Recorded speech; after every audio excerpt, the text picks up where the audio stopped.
Hi guys, my name is Ank and welcome to my first YouTube video. And basically this is the interview that pretty much all of you have tuned in for.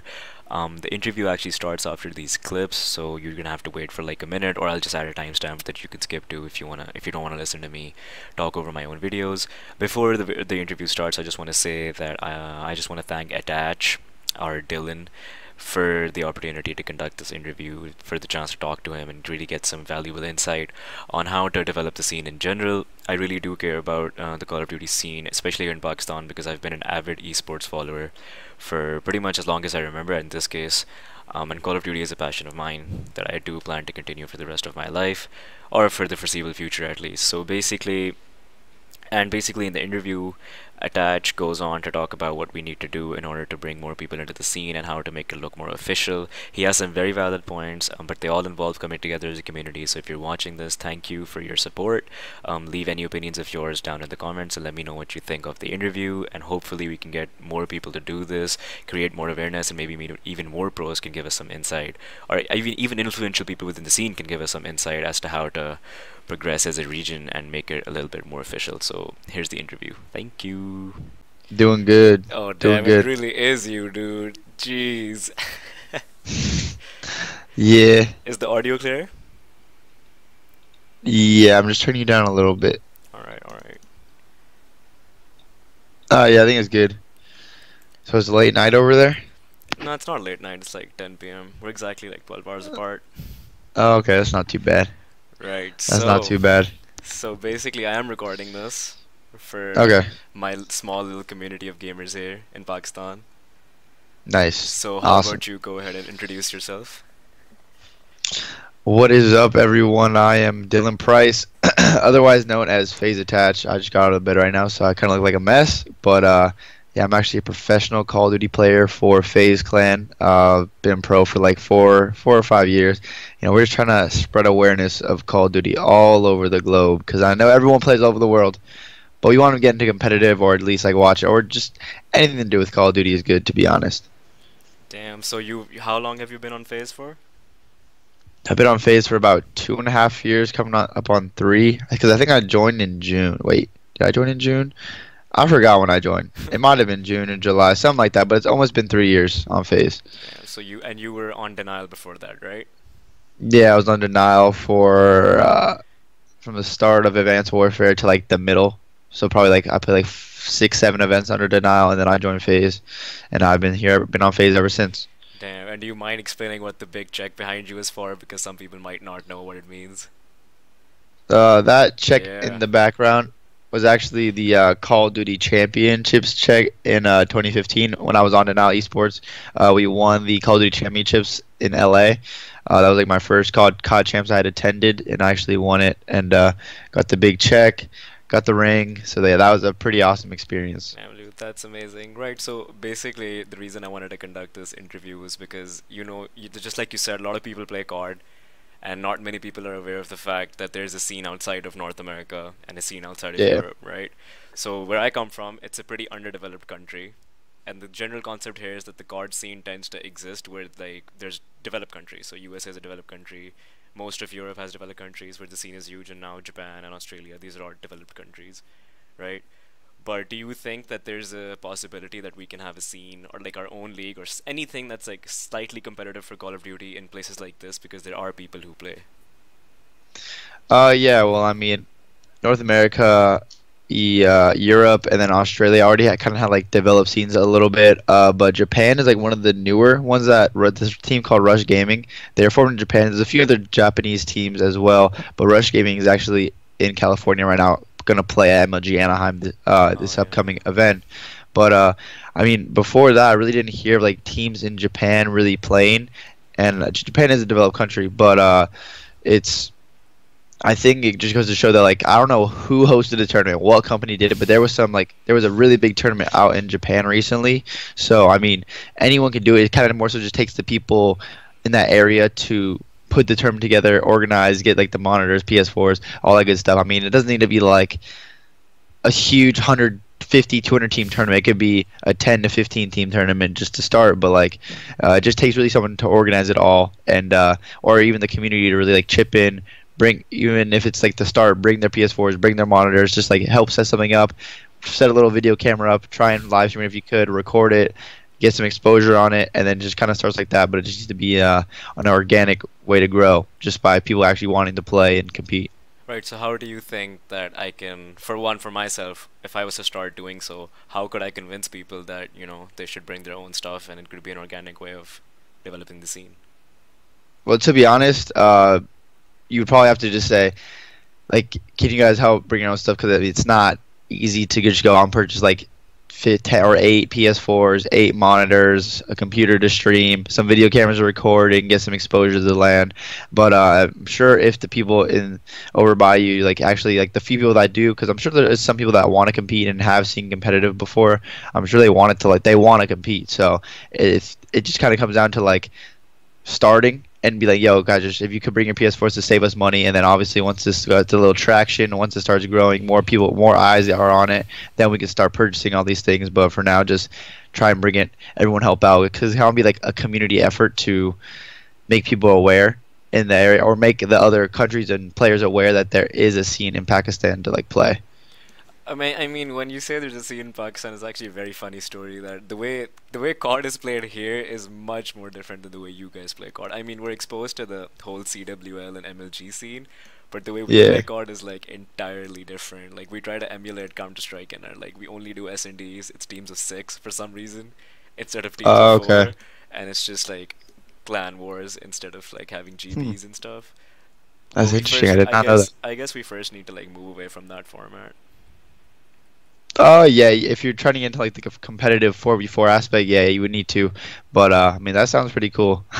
You be I mean, bouncing smokes off buildings and stuff like in Counter exactly. Strike. Yeah, but there's 6 of them on the map, so it's not like as fun as you think as it be. Yeah, Well, yeah. okay. So another thing is that basically you're saying that tournaments is the way to go, like get some community tournaments started up and stuff like that, right? So the biggest cash prize that I've played for in Pakistan was like I think a prize pool of a $1,500 maybe, and this was like 3 years ago, right? And that was a pretty big setup, as in it brought a lot of people to the tournament, had a very small fee to enter the tournament, and a really big payout. So do you think like money should be the only incentive for people to play? No. I mean, obviously money's good because you need money to live, eat, food, do all that stuff. But it shouldn't like people should want to play just because they have fun, they enjoy playing it, and then the money's kind of just extra to where they can just win some money because like they spend hours of their days or months just grinding and getting good and are practicing with their team. So definitely money is a good incentive, but you should definitely just want to go play and just go help grow the community. You go have fun, go meet your teammates in real life, and play against other people on land and like actually like see how good you truly are. But it's definitely because if you do go to the tournament, you'll need to have like tickets sold or like team passes. So they don't need to be anything crazy, but you should just take like all the team passes, all the money. Some goes to the person who organized it. Some goes to like the company that like is gonna consistently do this and pay for all the stuff. And some goes to the prize pool and the people who like win get the money. Yeah. Yeah. Well, there's like this other thing that's been rattling my mind. It's that you know how you pro players, when you create content and you have sponsorships and you have teams and organizations, it sort of like adds legitimacy to the scene, right? Which kind of Yeah. brings in more investors because now you have franchising, which is a huge thing, right? So like over here Yes. in Pakistan, there are companies like you have Coca-Cola, you have Mountain Dew, and they have sponsored events before. But how does one bring legitimacy to the scene? Like I can show them this interview and be like, yo, this is a pro player, and he's making it work, right? But do you think just like one interview would help legitimize the case? Well, I mean, it kind of would probably take more than one interview. Sure, but I'm sure there's companies out there that would definitely want to help if you showed them like videos from just COD tournaments, like any of the Call of Duty championships, any of just like a lot of like the playoffs tournaments, and just show like how much money is actually being won at these tournaments. All the people that are showing up at these tournaments, these stream numbers that are viewing these tournaments or that have viewed the tournaments before. Because I mean, there's hundreds of thousands of people watching and on Twitch every day, or like when we compete at these big open events, and especially COD champs, there's always tons of viewers. YouTube, there's a bunch of channels that upload Call of Duty still and still do really well and get thousands and thousands of viewers.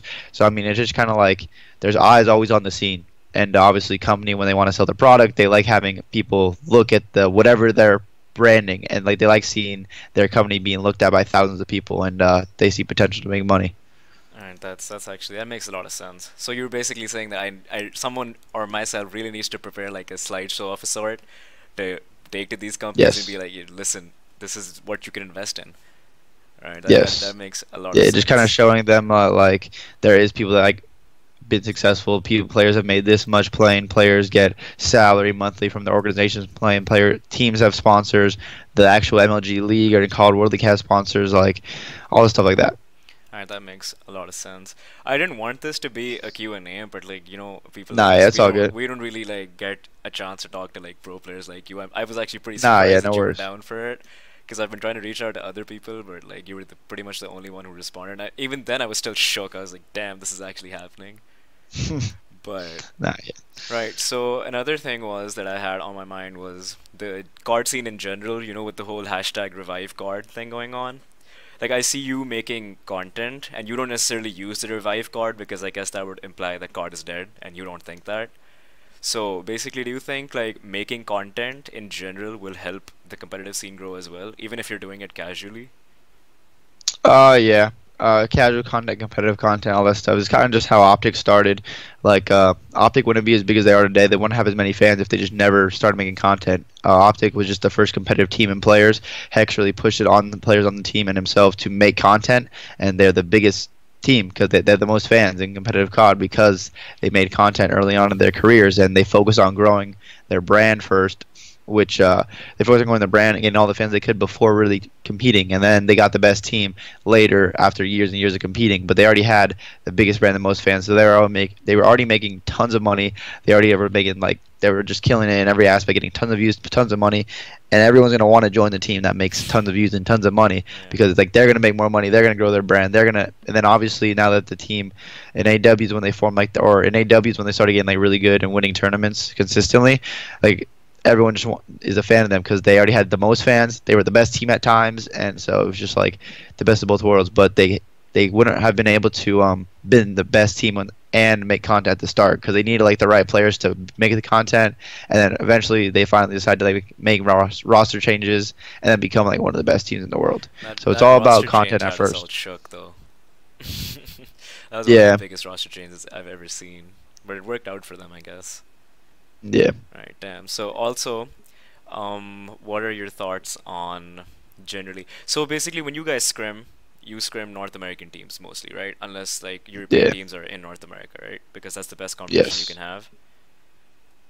And so basically, if a region is supposed to get better, suppose Japan, I think Japan Rush Gaming flew out to have scrims with E United. Yeah, they're in Yeah. California because they've been they're gonna compete at Anaheim, so they're actually in California right now. I've been like playing and practicing against some of the other amateur teams and a pro team here and there. Right. So like some people, or like most regions, I guess most teams, which are not like Rush Gaming and are from regions that are up and coming in COD, don't pretty much have like the opportunities to fly out to the US, suppose, right? And even for myself, Yeah, when I tried competing on like the GB ladders, the closest thing I could get was Europe, right? And even then, some people would just like not want to play on a 2 bar. Like, I was yeah, completely fine playing on like 150 ping because I didn't have a choice, but they wouldn't play on our host. We would get reported, and there was no way to climb the ladders, right? So yeah. what option do we have? Like we don't even have rank play enabled. Do you know that? Like we have no option to play rank play. Really, Yeah, it's disabled for us since the start of World War II. I don't know why. that's crazy. I don't know. We I've just never heard can't of play that. it. It just says it's disabled in your region, and there's like What the hell? so many people that play that like I know of who have the same complaints. Like I tried tweeting about it at Sledgehammer and everyone, but like no one responded. That's crazy. I did S- not know that. Yeah, so More so, I would say just kind of build up your own region. Like just do follow the competitive format, 4v4, all that stuff, CTF, Harpoon, SND, and then build up your own region. Like and make sure you if you can, you're making content of like the pro teams or like the best teams over here or where you live, and everyone else is doing that as well. Because like the Rush Gaming team, I don't know how long they've been doing YouTube for, but they all do YouTube and like they all build content. And I think Greed is probably like the biggest as a social following goes, and he yeah. gets like thousands of views, like 30,000, like 50,000. Like his videos do really well, and I think that that's going to be like the first major step for you guys over there to grow your brand and get eyes on the scene. Just because like people because like no one's gonna watch you guys if it's just like competitive and like there's no content out there because like no one will really know besides like the people that are just playing the competitive games. So it's good to like record the games, record your rank play, or actually you can't play rank play. I'm sorry, but hopefully they fix that soon. Yeah. But like record your competitive scrims, record your competitive tournaments that you guys put on, and like put that up there and let people see it, and then it's gonna make more people in your area or in areas near you want to play. It's gonna make it to more people that have already been playing. If they start making a little bit of money here and there just from putting up a video that's super easy, they'll start doing it more often, and then it will grow their brands, get more exposure to like everyone out there. Alright, that actually makes a lot of sense. And like one other thing, so basically when you say make content, right? And a lot of people have this misconception that you need like a $4,000 setup in order to make content, and you need the headsets that you guys use, the monitors that you guys use, the G Fuel that you guys drink. Like, I don't know why this is a misconception. So like, just can you clear out the air on that? The only thing I would really say is the most important for a gaming setup is definitely a monitor because it's like 1 ms response time. That's definitely the most important. Then I would say a scuff if you don't play Claw already, and then I would say Ash or like a headset to like be able to listen. But I would say a monitor is definitely the most important necessity to a competitive setup. So definitely a monitor, but you definitely don't need G Fuel. That's just kind of bonus extra if you want to keep grinding for like those late nights or wake up early morning and grind. You really just need like to make content. You need a capture card, a computer, a semi decent computer. A monitor to play, a controller, a PS4. So it's like you for probably like $2,000 you can have like everything, maybe even probably even a little bit less. You can have like everything you need to. I'm sure a lot of people already have these things like They a actually camera. do. Like I'm sure of people that already have a camera, like or even a webcam that they could use to play, and a camera to like record their daily life playing Call of Duty, where you guys are, and just stuff like that. But it really isn't that expensive. You don't need a crazy setup or anything to play COD. Like I've been playing COD for like 11 years. Been playing pro for like 5 years. And literally just like 2 weeks ago, I made my setup actually look really nice. Before this, I literally had like one monitor, a chair, PS4, computer, and controller, a headset. And we Like saw. it was I just think I super saw simple. the vlog where you tidied up your headset. Or your Yeah, setup, sorry. Yeah, yeah. I think you got equipment yeah, from Steel Series and stuff.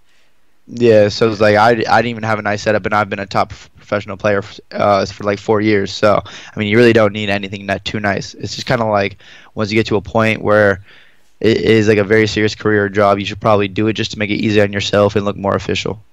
All right, that's great. That's great. So okay, other than that, just straying a bit away from the topic and making it more casual. What are your thoughts on Black Ops 4? I mean, it's going to be playable at MLG Anaheim, from what I've heard. You can play the game if you haven't already, but you've probably watched all the videos and stuff. So what are your thoughts on the game? Yeah, I haven't played it yet, but I mean, multiplayer, it's kind of just like looks like it looks good. I mean, that we can't really tell until you actually play it and get used to the maps and see how like the movement it actually is, because watching it is way different than actually like playing. But it looks good. I'm really interested to see how. I really like how the colors are vibrant too. Also in Black Ops 4, how like when you were swimming, that water was so blue.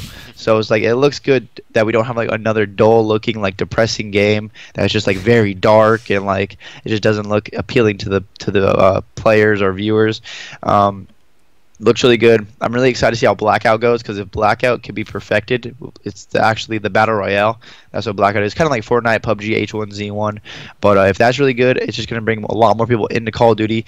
It might like split the community, like there's Battle Royale and there's competitive, but there's still gonna be people from competitive that play Battle Royale and some people from the Battle Royale that play competitive. So it's just going to go back and forth, and as long as they're playing Call of Duty, which is good. A lot more eyes on the Call of Duty scene to help it grow in general. And I just hope it's good for like everyone. Like it's good for competitive. It's good for pubs player, like the pub stompers who just play pubs all day. The snipers who try and snipe and hit crazy trick shots and quad feeds and all that crazy stuff.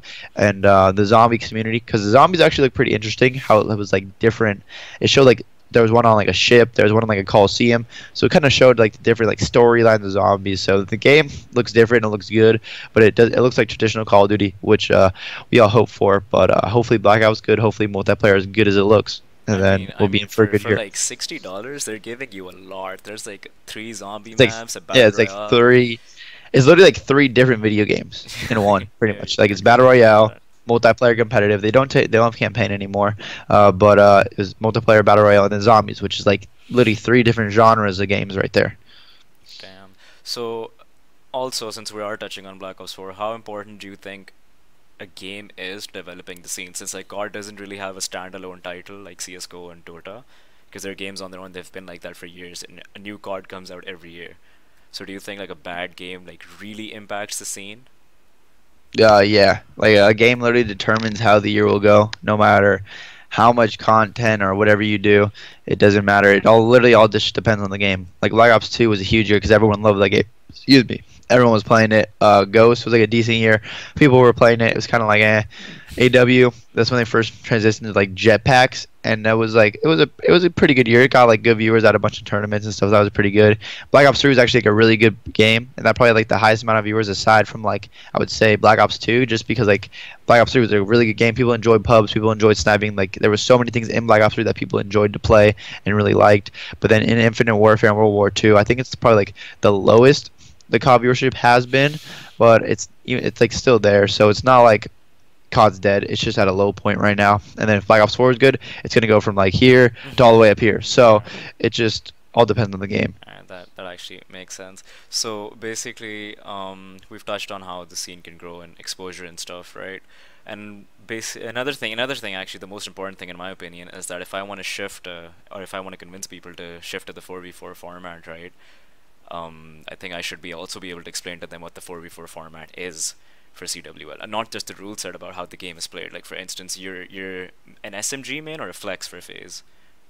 Flex SMG. Okay, right. So I just do it all. Could you explain like the different roles one plays on the team, a team of four? Yeah, usually on a team of four, there's one main AR who's kind of like the slower player. He's kind of just like overlooking everything, The trying to. left trigger boy. Yeah. He's always pre-aimed in, just walking with his aimer up and just ready for anything. But he's always like kind of playing a little slow, sitting back, getting spawns, playing the hills here and there because that's how the few of the maps play. Like the AR players should usually be in hill on some maps. Then there's like a player that uses the AR and the SMG called the flex. So on a few maps he's going to use a sub mainly. Then on like 2 or 3 maps he's going to use the AR on those maps. But on all the other maps he's going to use a sub. And there's 2 SMG players. One which is kind of like a really aggressive, fast SMG. The other which is like a secondary sub who's kind of like does the same thing as well, but it's kind of just more so taking like the long routes, playing for the spawns. But that's kind of like more advanced stuff. But it's just pretty much two sub players, one man AR, and one player uses a AR. The only maps an AR and a sub. The only maps they use the AR on or 2 ARs on is Gibraltar and Forest, CTF and Hardpoint, and then Gibraltar Hardpoint. And then every other map the flex player uses a sub. Right. So that's great. So no, wait a second though. So when you have 2 ARs on a map like Gibraltar or Arden's Forest, what goes in a map for you to decide that we need 2 ARs on this map? Like Gibraltar is like I don't like the map personally. There's too many headies on the map, the hills all over the place, and it's really tough to break certain hills. Like I feel like there's a lot of money hills on the map, right? So what do you feel goes into a map that makes it so you need 2 ARs on it? Just kind of how it plays in the range. Because Gibraltar, you get into a long range gunfight, a lot of long range gunfights, especially if they're on the head glitches too. It's gonna be hard to rip them off with subs unless you're already like close, aggressive, and pushed up on them. So it's kind of like getting on those head glitches, and you're either on the head glitch waiting for them, or they're on the head glitch waiting for you, and you kind of just have to try and nade them, get them off the head glitch, and you probably find the most success doing that with an AR. And then just a few of the lanes, like a lot of the gunfights you get in aren't really up close. Or like sometimes you're gonna get up close encounters, but for the most part it's just like long range or medium range gunfights where the AR is on those maps. Oh, okay. So the gaming life, right? Do you think it's all good? Like the way we see it from YouTube and Twitch and stuff like that. And for us, it's like the dream, right? And you're kind of living the dream. But do you think that your fans or anyone who's watching that should know that there's like a downside to this as well, like the reality of it? No, I mean there's realities. There's realities to everything we do, no matter how good it looks. But yeah, gaming is like definitely a blessed life. You get to play your whatever game that may be, because there's tons of games you can go pro in nowadays. But then you can also you travel to all these tournaments, compete, meet thousands, hundreds of thousands of like supporters and fans. If you have a social media, so get a big social media following, interact with all the people on a daily basis, and then also But the only thing I would have to say is like you just have to practice and play a lot, which realistically you don't even have to practice or play a lot if you're a pro. But if you want to be a top pro and like top contender and always have like your name up there and your team's name up there, you're definitely gonna want to practice a lot and make sure you're just playing well and your team's playing well to like upkeep your pro reputation and team's placings. But the only really downside is just having to practice a lot and like, not being able to see your friends or hang out with your family as much as you'd like to. But that comes with everything, though. That's just life. That's life. So you got to make sacrifices to be successful. So realistically, I think the pro playing dream is still it's like definitely nothing crazy. Like there's nothing like super hard about when you already get pro and like you're already on a pro team. There's nothing super hard about maintaining it. But just all you have to do is just not be lazy. Damn. And so basically, when you said that you have a big following, like you have nearly 1 million followers on Twitter, right? And you get to interact with Close to you're that. like Not about, really. you're touching like 900,000 last I checked. No, on Twitter or like overall on all my social medias, I probably have around like 900,000. But on Twitter, I have like 390,000. So it's like, Really? yeah, Oh damn, that's still a huge number. I have like 7. yeah, yeah. It's still a lot. It's still a lot. Just not a Yeah. million, but it's still a lot. I mean, you'll get there one day. So Yeah, one day. basically, you have all of these fans, and there's like so many people you can interact with. But then again, there is only so many people that you can interact with, right? There's like a certain amount, and you're one of the very few pros who actually goes out of their way to like interact with fans like myself.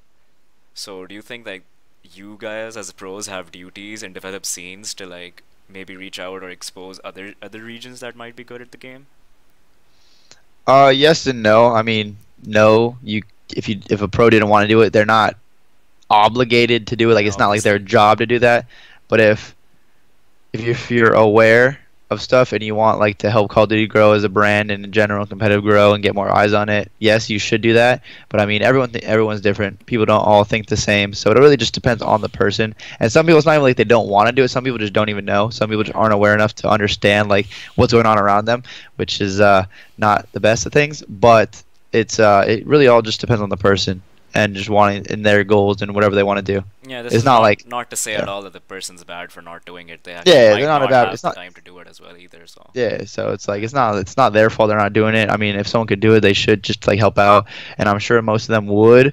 But it's just like some people just don't have the best of understandings when it comes to like growth and business and all that stuff. I mean that comes back on like my community as well because we haven't really put in the effort to like get out there, so that awareness is Yeah, there. exactly. So it goes both ways. Yeah, Like it yeah. goes both ways. So It yeah, just yeah, you got to give to get some. That makes sense. yeah, That makes a lot exactly. of sense. All right, all right. So yeah, I guess that's pretty much it. I'll be writing about this obviously because that's what I love to do.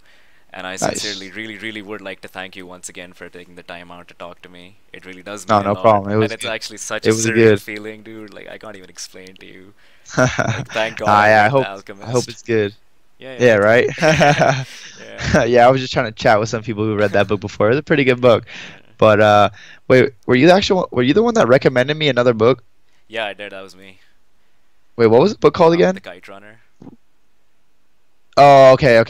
Because someone recommended me another book that I started reading as well. But yeah, I'll probably read The Kite Runner too, because I think my mom read that. And she said it was a good book like Yeah, a you while should. ago. So I'll probably check that out one of these days. You should definitely go for it. It's a completely different genre though, but Yeah, it's about stereotyping and stuff. But you should definitely go for it. It's a we'll really do. good We'll book. do. All right, I won't take much of your time Uh, because you know you have nah, such a yeah, busy but it schedule, was right? yeah. No, it was a really good chat. I hope this kind of like helps get some traction kind of going The in the feeling is scene or mutual. just the players. Yeah. But yeah, thank you for having me, and I will Anytime, anytime. Thank you for hope talking to hope me. to be in talk soon. Just Yeah, let me know when all this stuff gets posted. I'll send you my article and stuff. You can go through it and you can do whatever you want with it. All Nice. right. All right, Thank you yo. so It's much. good talk. Get some sleep. Have a good night, bro. Thank you so much. Goodbye. Peace out, man.